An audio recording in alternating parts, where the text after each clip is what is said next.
Kendi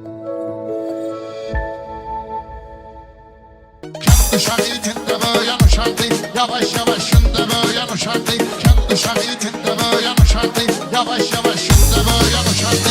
Benim ayna üz boyu yaz, kararsız değerli söz boyu yaz.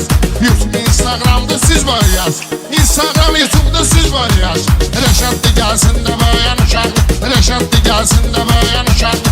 Kendi şahitinde böyle uşaktı, yavaş yavaş şimdi böyle uşaktı.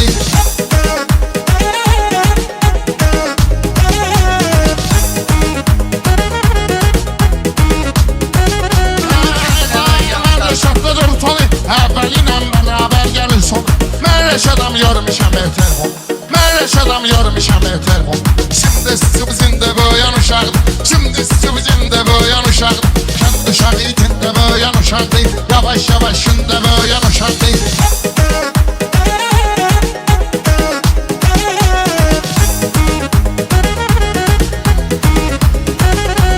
Kendi şahitinde boyan uşaktı.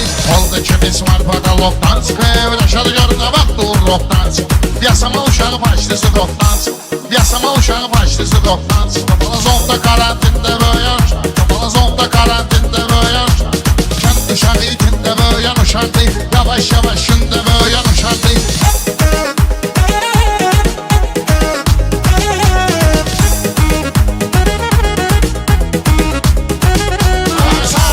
Söhbetimiz bağlıdır, sen de bilirsen diyeceğim haklıdır. Atam sevinir oğlu Reşat dağlıdır, atam sevinir oğlu Reşat dağlıdır. Səhnədə vitrində böyən uşaqdır, səhnədə vitrində böyən uşaqdır. Kendi şahitində böyən uşaqdır, yavaş yavaş şimdi böyən uşaqdır.